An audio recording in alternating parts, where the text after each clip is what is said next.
নয়ের দশক জুড়ে বাংলা সিনেমা জগতে দাপটের সঙ্গে অভিনয় করেছেন অঞ্জন চৌধুরীর দুই মেয়ে চুমকি ও রিনা। চুমকি চৌধুরী সম্পর্কে আমরা আগের ভিডিওতে আলোচনা করেছি। আজ তার ছোট বোন রিনা চৌধুরী সম্বন্ধে অনেক কথাই জানব।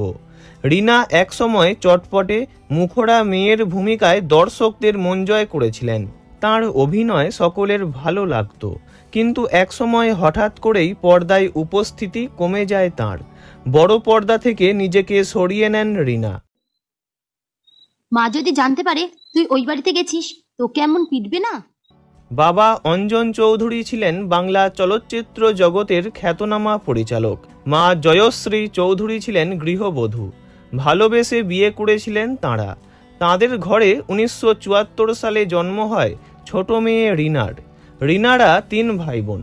দিদি চুমকি সবার বড় আর ভাই সন্দীপ সবার ছোট। সন্দীপ নিজেকে টলিউডের একজন ভালো পরিচালক হিসাবে গড়ে তুললেও 2023-এর জানুয়ারি মাসে অকালে প্রয়াত হন। যাই হোক, ছোট থেকেই রিনা বাবার হাত ধরে স্টুডিও পাড়ায় যেতেন, ছবির শুটিং দেখতেন এবং মাঝে মাঝে অভিনয় করারও চেষ্টা করতেন। বাবা অঞ্জন চৌধুরী মেয়েকে নিয়ে আসেন চলচ্চিত্র জগতে। 1984 সালের শত্রু ছবিতে শিশু অভিনেত্রী হয়ে ছোট্ট একটি রোলে কাজ করেন রিনা। তারপর আবারও তাকে পর্দায় দেখা যায় প্রায় বছর 10 পর মায়া মমতা ছবিতে। তারপর আব্বাজান, গীত সঙ্গীত, মেজ বউ, পূজা, লোফার, বড় বউ, শ্রীমান ভূতনাথ, সন্তান ইত্যাদি ছবিতে অভিনয় করেছেন। তবে বাবা অঞ্জন চৌধুরীর ছবি ছাড়া অন্য কোনো পরিচালকের ছবিতে সেভাবে কাজ করার সুযোগ পাননি। তাছাড়া অনেকের মতে কথায় জড়তা এবং অভিনয়ে অতটা তুখর না হওয়ায় সিনেমা জগতে তেমন একটা কাজের সুযোগ পাননি। 2000 সালের পর থেকেই সিনেমা জগতে উপস্থিতি কমতে থাকে রিনার। এই সময় প্রচুর স্টেজ শো, যাত্রাপালাতে অভিনয় করেছেন। 2007-এ বাবা অঞ্জন চৌধুরী প্রয়াত হন। বাবা চলে যাওয়ার পর রিনাকে দেখা গিয়েছিল এরাও শত্রু ধারাবাহিকে, যার পরিচালক ছিলেন ভাই সন্দীপ।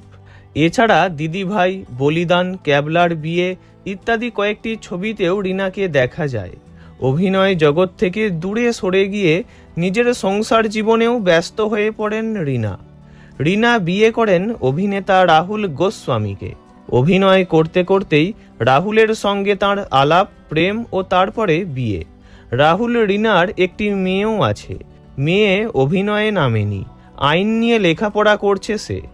রিনা বর্তমানে পরিচালনার কাজে মন দিয়েছেন, বেছে নিয়েছেন ক্যামেরার পিছনের জগৎ। তবে তিনি জানিয়েছেন ভালো কাজের অফার পেলে তিনি অবশ্যই অভিনয় করবেন।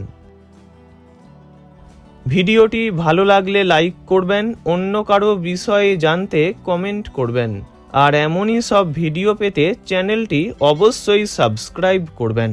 ধন্যবাদ।